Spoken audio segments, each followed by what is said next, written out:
Welcome to Your Wise Self with Sarah, the podcast that invites you to embark on a journey of self-discovery, growth, and transformation. Thank you for joining me, Sarah, as I explore the profound wisdom that resides in each of us waiting to be uncovered and embraced. Today, we are learning about integrative health and how it fits into the medical model. Dobelis is joining us as a health innovator in integrative health and sharing with us her journey to becoming the co-founder and CEO of Integrative Family Medicine, a medical practice with a mission to offer spiritually awakened medicine for the body, brain, and soul. As a nurse practitioner, Kara has the privilege of seeing patients of all ages within the scope of family practice, including those who are chronically ill and seeking a holistic approach to their healing journey. As an Enneagram 8, a human design 3/5 splenic projector, a certified spiritual coach, and Reiki master, these spiritual practices have deeply influenced her approach to medicine, allowing her to integrate physical, emotional, mental, and spiritual bodies with her patients. Kara believes that true healing comes from addressing all aspects of a person's being. She understands the challenges and complexities of chronic illness and believes in seeing patients for who they are beyond their diagnosis. By combining traditional medicine with her spiritual gifts and innovative thinking style, she creates a safe and supportive environment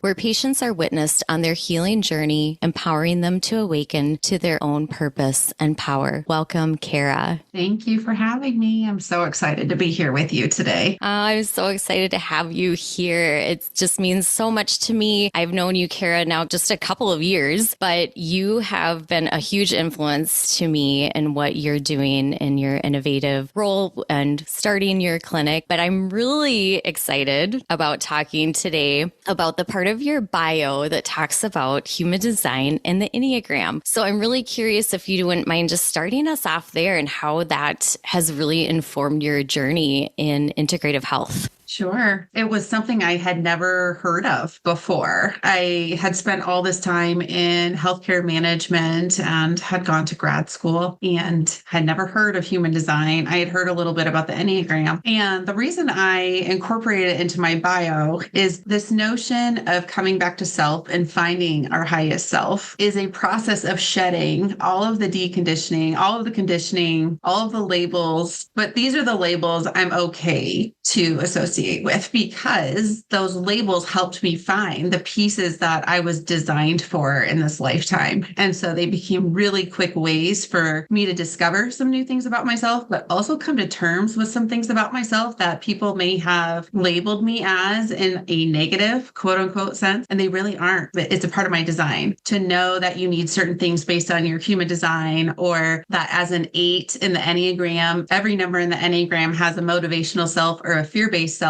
And knowing that my best self is controlling the situation as an 8, and some people's worst self is being controlled. And it's like, oh, this just made a lot of my life and all of my struggles really great. And it also helped me come to terms with understanding what was mine versus theirs. I still don't even know a lot about probably my human design to the extent that I could. And I've really just become this Enneagram enthusiast over the last couple of years as well. They're the labels I'm okay with taking on. And in the process of deconditioning myself, especially as a projector in human design, I really think in the end, though, it comes down to understanding the oneness that we learn about and we adopt and incorporate as we find that higher self in this whole spiritual journey. Thank you for sharing that. That for me, when you speak about the Enneagram and human design and how it has really helped you along in your journey, is that we look at, even going into the medical model, we look at there's the physical body, and then you are bringing in, by talking about all this and really helping people connect with that spiritual side, all these other layers of themselves that help them also identify what they might be feeling or sensing or what their motivation is and what's really driving them that's maybe impacting their physical health too. Would that be fair to say? Absolutely. I have that conversation frequently with people who are seeing me. And it's this notion that so many things are repressed that that are now coming out as a somatic symptom. As you talk about the physical body or the emotional body or the mental body, we all have these bodies. Really, the illness comes from one of them being out of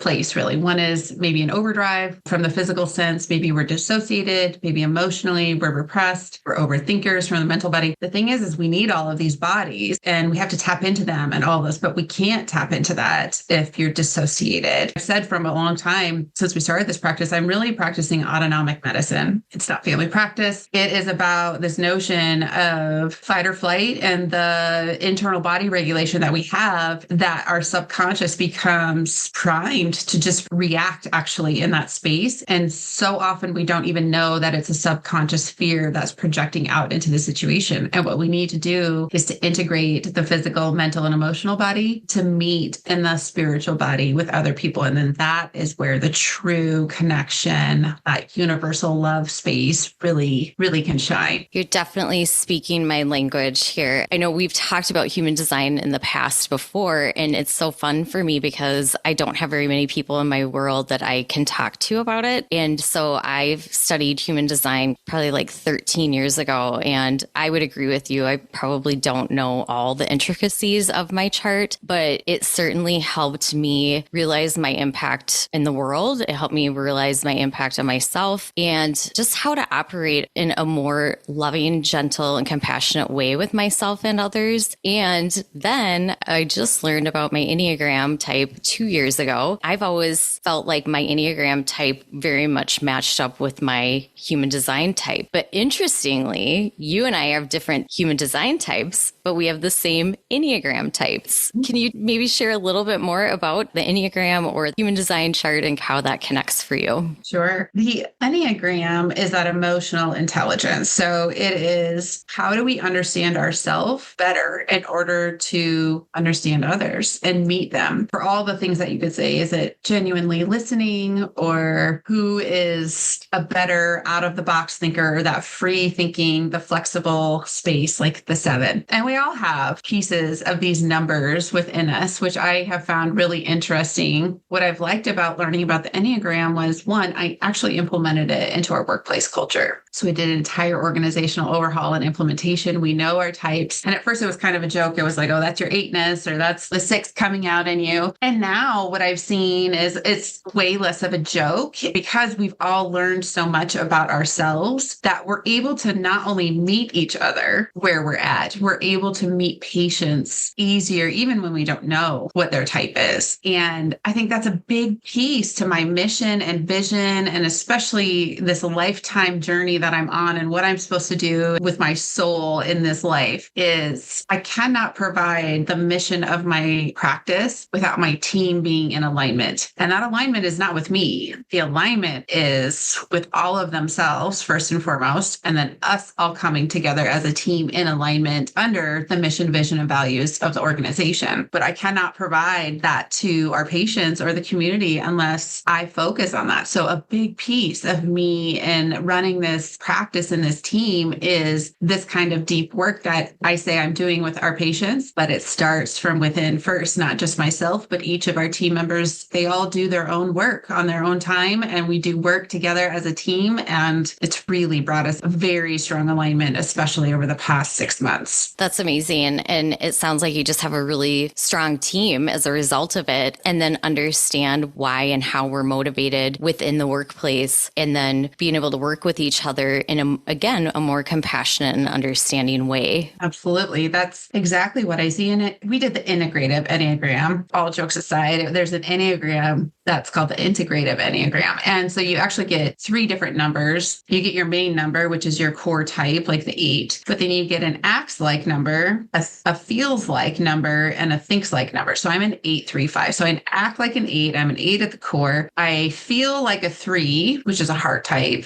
And I think like a 5, which is very logical. So when I say, like, as the CEO, like, I'm always in that 30,000 foot view, that's definitely an 835. And then when it comes down to writing policy and process in my office. Even though I hate doing it and I would just love to hand it off to somebody, I'm actually innately built to write the process and the policy. Whereas other team members are like, that's just really not my gig. I love it. What each of those types mean. The type 8 is the challenger, the type 3 is the achiever, and the type 5 is the investigator. So you just were able to associate each of those characteristics with how you operate in each of those spaces. And so I just think that it really informs whoever is understanding and learning this about themselves. It informs them on how they can proceed in the workspace, in professional relationships, personal relationships. So it really is an opportunity for people. And I just can't say enough about it because it's been part of my journey as well. And so I always love and appreciate the opportunity to talk about human design and the Enneagram. And I know today we're here to talk about integrative health, but I think that for you and for me both, they go hand in hand. So really, I would just love to spend a little bit more time having you connect to your journey with integrative health, how you came to start the clinic. I'm sure it builds from your human design and your Enneagram types, but just telling us that connection and that journey for you of getting the clinic started. I wish I had known about the Enneagram and the human design thing like 10 years ago when I started on this health journey. And it's probably more than 10. It is more than 10 years at this point, but maybe I could have like simplified a few things, but that's a part of the journey. That's a part of being a projector and experiencing all the things to come into situations to guide with inner wisdom. I now understand that whether it's my Enneagram type or the human design or all of the things that I've encountered in my life, they really have brought me to this place. It was about a journey of losing myself and hitting that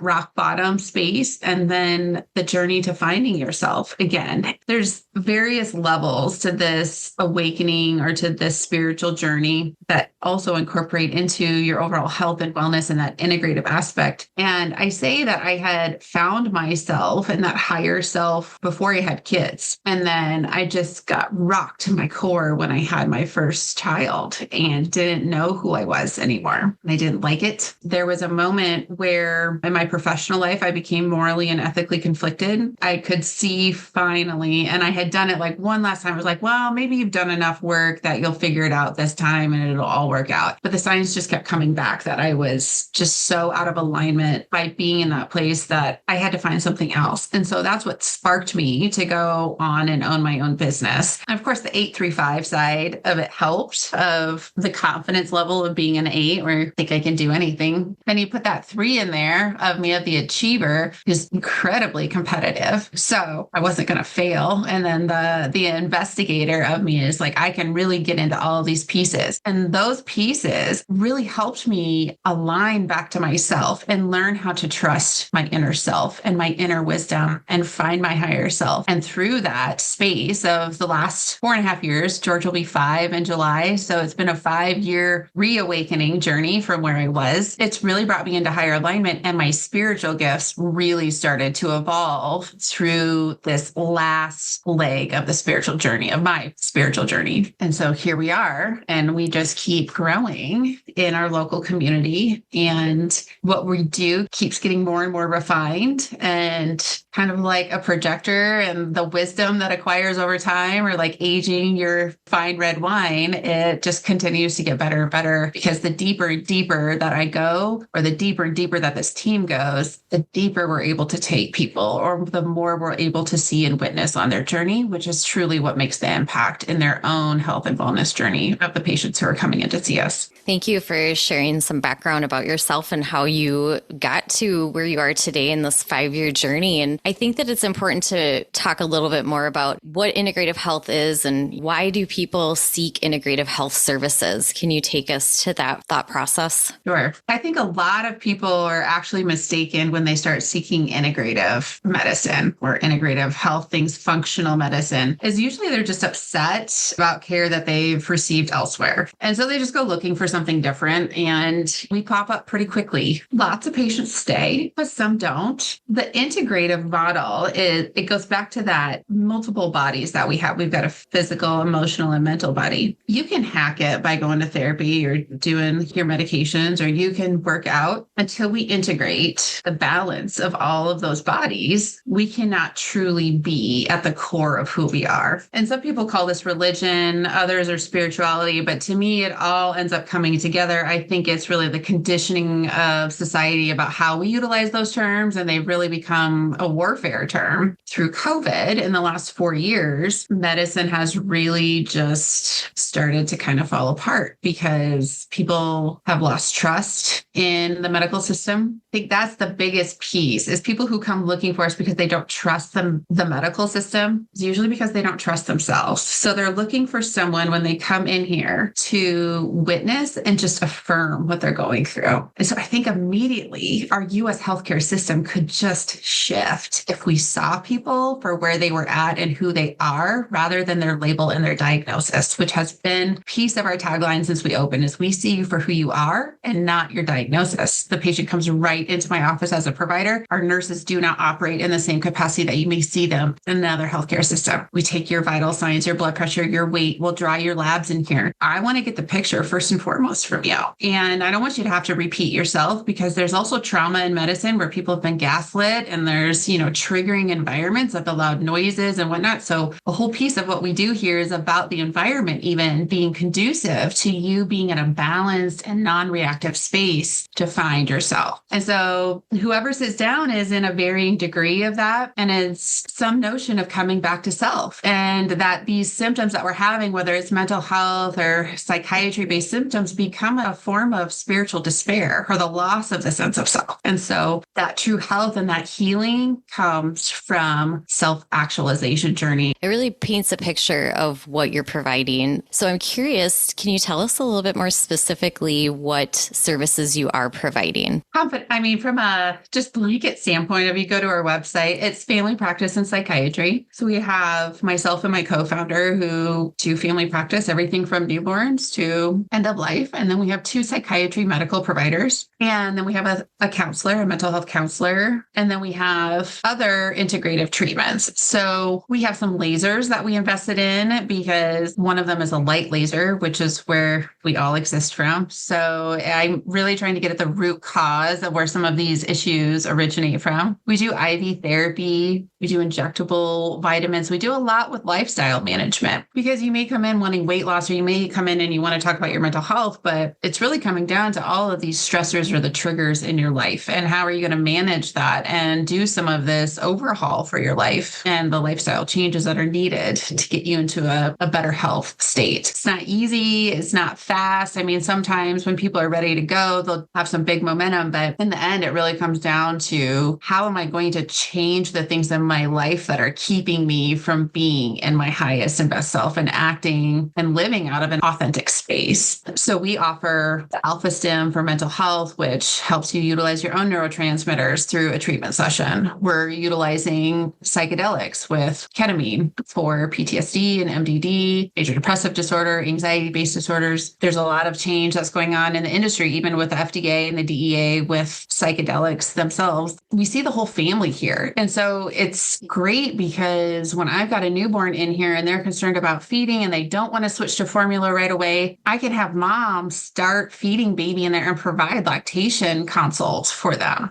And then that 3 to 4 week mark, if you're a new mom, and you've gone through that, it gets really hard. So we're able to oversee mom and mental health issues, or if there's mastitis or anything like that. And then we truly have the collaborative partnership with psychiatry, which no model in town does. It's huge, because we just see it from the same place, and easier in one sense that we can have so many people collaborating on your care, but then it doesn't put all the weight on me as your singular provider to perform to your expectations. It's got multiple layers of this coming in at you, which is really what you need. When you go on this journey, there's so many different aspects that change, and I can't do that by myself. I need to use my best gifts with you. And so that's what we're doing, is we're just creating this team with all of these gifts that happen. And we know that it comes into the whole notion of the wellness or the overall space of the sense of self. And that's what we do here. Learning about your philosophy and your approach is just really inspiring. And it's been a long time since I've given birth, but I remember all the feelings. And even just using that example of being able to have somebody where you can go and talk to about, I just had a brand new baby and I kind of feel off, or I'm not really sure how I should be feeling right now. And being able to utilize that as a resource in a holistic perspective, holistic care. And then it sounds like what your philosophy is as well, is that because you're treating the whole person, you're not looking just at the symptoms. You are looking at what are all the possibilities, which as an integrative health coach, that's what I'm trained to do. We're looking at all the possibilities of what can best serve this person, because you could have two people experiencing very similar things symptom wise, but they have completely different things happening in their worlds. I'm curious about the IV therapy because it seems like it's popping up all over, and just what is important behind that for people to know. The use of the IV therapy is something that we've studied. We've taken courses in it, and there's a lot of hype around it. It's popping up everywhere in these like little boutique places. And as far as I can see, like we're really one of the only medical practice models that's also doing it. Like we're not a standalone IV lounge. I mean, there's all these studies on vitamin C or antioxidant use. And if you're trying to get more nutrition in your life, there's certain ways to do that, whether it's through eating or taking vitamins and supplements or doing this. And it's not like I say, hey, come in and get an IV just for your daily multivitamin. But people who have experienced chronic illness, there's a specific break in the Krebs cycle or the citric acid cycle, which is our body's ability to process the stress and then replenish and repair from it. The break comes when we're ill, and that stress of being ill actually creates a response for like glutathione in our body to replenish itself. So it's through the stress cycle of being ill that we utilize the glutathione, and then actually coming out of the stress response is what replenishes the glutathione. People who are chronically ill and have these things going over and over get a break in that cycle. And then once we've depleted our glutathione, we start to deplete the next precursor in the next stage of that cycle. And this is science, you guys. Like this is straight up in all of your chemistry and biology books. I remember learning it in like 7th grade with the Krebs cycle. So this is not the energetic medicine or the spiritual aspect. It's like truly this is what happens. And so when you take this notion of the loss of the sense of self, and we get these self-repeating behavioral patterns or these subconscious self-limiting beliefs, which are contributing to the chronic conditions and the cycle of that, we're starting to affect the genetics or at the cellular level of how well we are. And this is the notion in the science books that's called epigenetics. And this is what we're all primed for when we come in with our genes and what's turned on versus turned off. And that is a big piece of the integrative medicine aspect, is these things are turned on, or they look like they're turning on, or you've got these markers for autoimmune. How are we going to turn things off? And it can take just as long to turn them off as it took to turn them on. But some things we can do pretty quickly. And I just say it's kind of like sticking a dagger in the cycle of like, where is it going to stop? So I will utilize it to help reduce the inflammation in the body that's at a chronically high inflamed state, then bind with an antioxidant like glutathione to pull that out of the body. And I'll do like a burst and taper type of treatment plan. And pretty quickly people start to feel better. And then I can go into more advanced treatments. But sometimes you can't even get to that space when you're chronically ill or have these chronic symptoms with no answer. And then you start getting more and more symptoms, right? And you're taking more and more pills just to manage the symptom from the thing before. Because now we're able to actually find the root cause of where this is coming from, mentally, emotionally, spiritually. What's the trigger to this? Our gut absorption becomes better because we're no longer in this chronically stressed out state. And so now we can start to use nutrition or supplements or things like that. So it has a time and place in everybody's journey. I just use it very specifically with how I practice medicine as well. Earlier, you were talking about the autonomic nervous system and how much that's part of your practice. And in my first interview, talked about how there's nothing to be ashamed about in regard to that. And I think that compassionate keeps coming up for me with you and your practice, this compassionate space of understanding that people are coming in with all these different types of issues. There's nothing to be ashamed of. It is your autonomic nervous system firing for one reason or another, or many reasons. And they may not even be aware of why this is happening. And yet you're able to work with them where they are at and help get them the services and the resources that they need to feel better.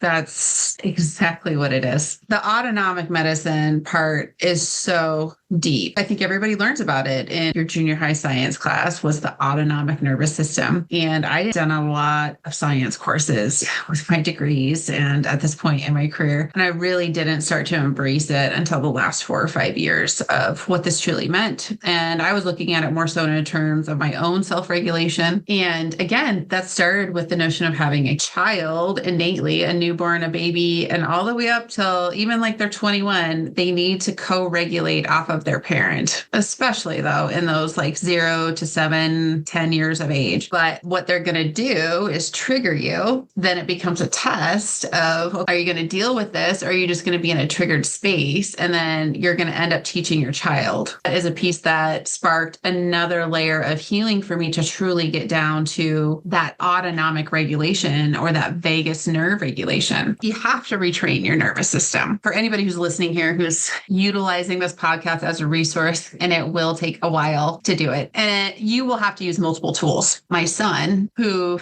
is the one who started all of this, he did not sleep as a baby. I think it was 2.5 years before he slept through the night. So in the middle of the night, I would hear that high-pitched scream and my heart rate would go up and I would jump out of bed and go to him. Then I would feel like I was almost going to pass out. You get exhausted because you're just not sleeping in any capacity. That was happening then anytime he would cry throughout the day. And kids will cry about all of the things during the day, but my body was associating it with the middle of the night when he needed me. It would like make my whole body rise, but I didn't know how badly it was affecting me physically and what I was projecting out in that stressed out, tense space. And I was dissociated. So I didn't even know how my body was reacting to it, frankly. That's a lot of times what happens with trauma and triggers is that we don't even know what we're projecting out into the situation because it's your subconscious. And so then you're kind of like walking into a situation thinking you're ready to go. And you're like, yeah, I've got good vibes about this, but your subconscious is scared because it's a new opportunity. It's already projecting that out to the situation for you if you can't come to terms with it. So I became somatically aware. So I started incorporating somatic practices, which was breath work, just even coming into awareness of my body. Am I dissociated or not? Fascial release became a big part of it. And through breath work, I learned how to do a guided breath work pattern to regulate my body. And so my son started sleeping through the night at like 2.5-ish. And then it became that he was coming upstairs to my room and opening the door. So I could hear the click to the door and it was causing the same trigger as the cry would. And the breath work, after so much work, and this was like actually in about the last 1.5 years, I noticed this. I heard the click of the door and my body had already reflexively taken the breath to regulate me. But this was 4 years of work to get to that point. So it will happen. And I can see it now in my space when I'm working with patients who may say something that I think in my past, I didn't know it would have triggered me. But because I'm present, I am embodied, I am connected to my higher self and with spirit when I work with patients, that if they say something that might resonate within me, my body will take a breath. Sometimes the breath is the sign that I actually was going to get dysregulated to it. And I was like, oh, what did they just say? Like, I mean, because I'm so intently listening. And then I was like, oh, my body just took a big breath. And so these pieces become so integral. And that is another core piece of what we're doing here is like a lot of what we're taking patients on the journey for is stuff that we've been on ourselves. So that autonomic medicine piece is a big testament to my own story, especially after becoming a new mom. Thank you for sharing that. When we are new moms, people, and maybe this is generational too, we're taught that this is just what you do. And this is just what your body does when you're reacting to a person that you love deeply. And there's no recovery. There's no ability for us to learn how to bring ourselves back to that regulation. And so again, I think this is a large part about why I want to share these resources and have people like you who can bring that expertise, bring that wisdom to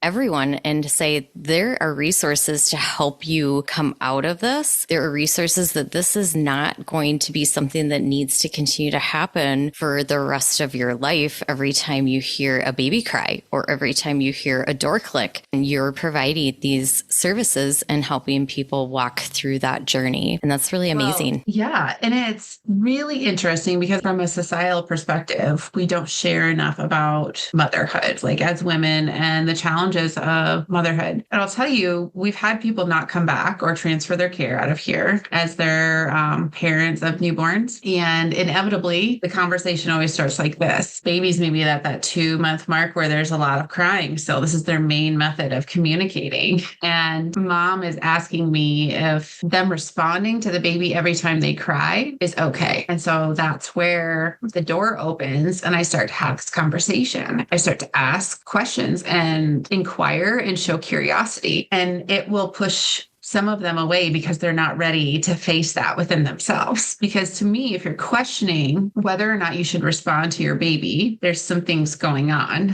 There's one, that you're experiencing dysregulation that you're not telling anybody about. And secondly, there is this conditioned notion in you that you have to do this one way or another, and you're not trusting yourself and the innate wisdom that lies within you just as a being, let alone as a mom. Like, we are innately bred to have these children, and they leave behind all of the stem cells and all of the things in our body. And that's why as your kid's 20 years old and you can like just feel an impact within your own emotional body or self, and they live, 2 hours away or outside of the state. But we start to question that at such an early age. And then especially in motherhood, because I say these babies, their spirits like fresh off the boat, they're coming straight from the source and they're meant to rock you. But if you're not ready to face that, and just the gentle probing of like, why do you feel like that? What resources do you have to help you get some self-care? We'll see moms run and basically take their child elsewhere because they're not ready to face that within themselves. What an impactful thought process and just conversation that I didn't see this going down this road and path, but it's always just amazing and beautiful to experience the depth and knowledge of what you have to share and how you can help and beyond just new moms, to apply that same philosophy to any situation that people have experienced some kind of trauma. It's an opening for a conversation. As we start to wrap up, Kara, how do they find you? How do they get an appointment? Do they need a referral? What's the next step for the audience they wanted to reach out to you in your clinic? Sure. Well, we're accessible from our website, and there's online booking there 24/7. So you can book and inquire about our services from there. There's quite a bit of information from there. They can follow us on social media. We're always posting. That would be the best place to find us. I'll make sure to add those into the show notes so that people have ready access to being able to reach you. And 24/7 access is even better because sometimes those moms are up in the middle of the night and they need resources and they are out there looking. Thank you for this impactful and very inspiring conversation. I'm really grateful to have people like you out in the world helping us learn about integrative health. I'd like to remind my listeners to subscribe, leave a 5-star rating, support the podcast so we can keep having amazing guests like Kara showing up and being here to educate us.